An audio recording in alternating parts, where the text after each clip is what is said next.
ಎಲ್ರಿಗೂ ನಮಸ್ಕಾರ. ಇವತ್ತಿನ ವಿಡಿಯೋದಲ್ಲಿ ಅಷ್ಟಮಿ ದಿನದಂದೇ ಕೃಷ್ಣ ಜನಿಸಿದ್ದು ಯಾಕೆ ಅನ್ನೋದ್ರ ಬಗ್ಗೆ ತಿಳ್ಕೊಳ್ಳೋಣ. ಭಗವಾನ್ ಶ್ರೀಕೃಷ್ಣರ ಜನ್ಮದ ಬಗ್ಗೆ ನಾವು ಎಲ್ಲರೂ ಕೇಳಿದ್ದೇವೆ. ಆದರೆ ಒಂದು ಪ್ರಶ್ನೆ ಹಲವರ ಮನಸ್ಸಿನಲ್ಲೇ ಮೂಡುತ್ತೆ. ಶ್ರೀಕೃಷ್ಣರು ಅಷ್ಟಮಿ ತಿಥಿಯಲ್ಲೇ ಯಾಕೆ ಜನಿಸಿದ್ರು? ಇದರ ಹಿಂದೆ ಇರುವ ಆಧ್ಯಾತ್ಮಿಕ ರಹಸ್ಯವೇನು? ಬನ್ನಿ ತಿಳ್ಕೊಳ್ಳೋಣ. ಪುರಾಣಗಳ ಪ್ರಕಾರ ಭೂಮಿಯ ಮೇಲೆ ಅಧರ್ಮ ಮತ್ತು ದುಷ್ಟಶಕ್ತಿಗಳ ಅಟ್ಟಹಾಸ ಹೆಚ್ಚಾಗಿತ್ತು. ಕಂಸನಂತಹ ಕ್ರೂರ ರಾಜರು ಜನರನ್ನು ಹಿಂಸಿಸುತ್ತಿದ್ದರು.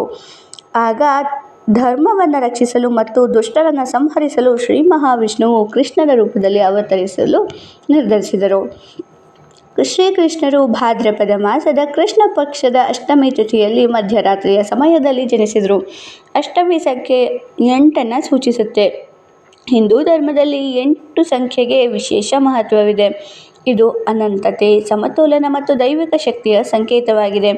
ಆಧ್ಯಾತ್ಮಿಕವಾಗಿ ನೋಡಿದರೆ ಮಾನವನ ಜೀವನದಲ್ಲಿರುವ ಕಾಮ, ಕ್ರೋಧ, ಲೋಭ, ಮೋಹ, ಮದ ಮತ್ತು ಮತ್ಸರ ಮುಂತಾದ ನಕಾರಾತ್ಮಕ ಗುಣಗಳನ್ನು ಜಯಿಸಿ ದೈವಿಕತೆಯ ಕಡೆಗೆ ಸಾಗುವ ಸಂದೇಶವನ್ನು ಅಷ್ಟಮಿ ಸೂಚಿಸುತ್ತೆ.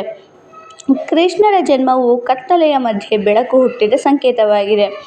ಕೃಷ್ಣರು ಮಧ್ಯರಾತ್ರಿಯಲ್ಲಿ ಜನಿಸಿದ್ದು ಕೂಡ ಒಂದು ಮಹತ್ವದ ಸಂದೇಶವನ್ನು ನೀಡುತ್ತೆ. ಜೀವನದಲ್ಲಿ ಎಷ್ಟೇ ಕಷ್ಟ, ದುಃಖ ಮತ್ತು ಕತ್ತಲೆ ಇದ್ದರೂ ದೇವರ ಕೃಪೆಯಿಂದ ಒಂದು ದಿನ ಬೆಳಕು ಖಂಡಿತ ಬರುತ್ತದೆ ಎಂದು ಭರವಸೆಯನ್ನು ಇದು ನಮಗೆ ನೀಡುತ್ತೆ. ಅಷ್ಟಮಿ ತಿಥಿಯ ಚಂದ್ರನು ಅರ್ಧಕ್ಕಿಂತ ಕಡಿಮೆ ಪ್ರಕಾಶ ಹೊಂದಿರುತ್ತಾನೆ. ಇದು ಅಹಂಕಾರವನ್ನು ಕಡಿಮೆ ಮಾಡಿಕೊಂಡು ವಿನಮ್ರತೆಯಿಂದ ಬದುಕಬೇಕೆಂಬ ಪಾಠವನ್ನು ಕೂಡ ಕಲಿಸುತ್ತೆ. ಶ್ರೀಕೃಷ್ಣರ ಸಂಪೂರ್ಣ ಜೀವನವೇ ಪ್ರೀತಿ, ಭಕ್ತಿ, ಜ್ಞಾನ ಮತ್ತು ಧರ್ಮದ ಮಾರ್ಗವನ್ನು ತೋರಿಸುತ್ತೆ.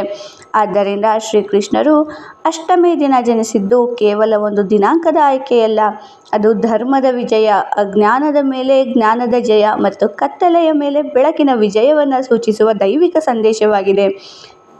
ಯದಾ ಯದಾ ಹಿ ಧರ್ಮಸ್ಯ ಗ್ಲಾನಿರ್ಭವತಿ ಭಾರತ ಎಂಬ ಭಗವದ್ಗೀತೆಯ ವಾಕ್ಯದಂತೆ ಧರ್ಮಕ್ಕೆ ಅಪಾಯ ಬಂದಾಗಲೆಲ್ಲ ಭಗವಂತನು ಅವತರಿಸ್ತಾನೆ ಎಂಬುದನ್ನು ಕೃಷ್ಣ ಜನ್ಮವು ನಮಗೆ ನೆನಪಿಸುತ್ತೆ.